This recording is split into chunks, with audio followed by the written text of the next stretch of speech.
ਆਪਣਾ ਤੁਹਾਡੇ ਹੁਣੇ ਦਾ ਮਸਤਾ ਪਾਣੇ ਹੁਣੇ ਨਹੀਂ ਕਰਨਾ ਵਾ ਤੁਸੀਂ ਆਇਓ 49 ਲੱਖ ਦੀ ਯਾਰ ਗੱਡੀ ਲੈ ਕੇ ਉਡੋ ਇਹਨੇ ਕਰਾਇਆ ਗ੍ਰੈਂਡਰ ਨਾਲ ਕੰਪਾਊਂਡ ਉਹ ਉਹਦੇ ਨਾਲ ਲੱਗੀ ਉਹਦੇ ਸਪਾਟ ਵਿੱਚ ਬਣੇ ਨੇ ਬਾਨਰ ਜਨਮਨ जी जी बिस्मिल्लाह बोलिए ਉਹਨਾਂ ਤੋਂ ਮੈਂ ਸਾਰਿਆਂ ਤੋਂ ਪਹਿਲਾਂ ਫਤਵਾ ਦੇਣਾ जी फतवा दे ਜੀ ਬੋਲੋ ਭਾਈ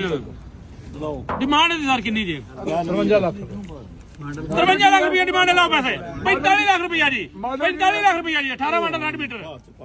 ਟੋਟਲ ਜਨਮਨ ਇੱਕ ਮਾਡੀ ਗਾਰਡ ਦੇ ਗੇਟ ਟਚਿੰਗ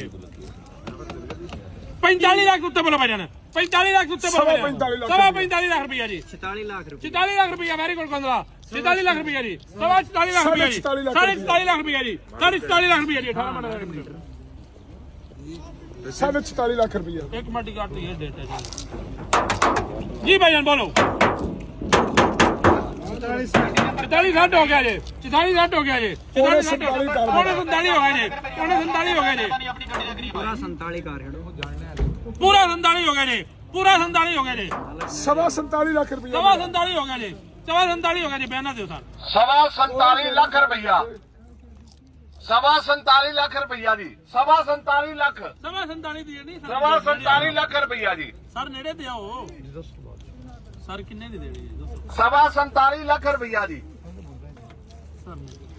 ਰੇਟ ਯਾਦ बोलो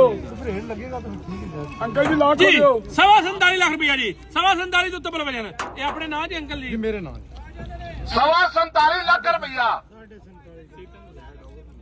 47 ਲੱਖ ਰੁਪਇਆ ਜੀ 47 ਲੱਖ ਰੁਪਇਆ ਜੀ 47 ਦੇ ਉੱਤੇ ਬੋਲ ਵਜਨ 47 लाख 47 ਦੇ ਉੱਤੇ ਬੋਲ ਵਜਨ 47 ਲੱਖ ਰੁਪਇਆ ਜੀ 47 ਲੱਖ 47 लाख रुपया जी 47 ਦੇ ਉੱਤੇ ਬੋਲ ਵਜਨ 47 लाख सारा मॉडल लाल लाइट वाली टोटल जैनमन भाई जी अगर टोटल जैनियन माशाअल्लाह जी ते रेट भी ते होई है 47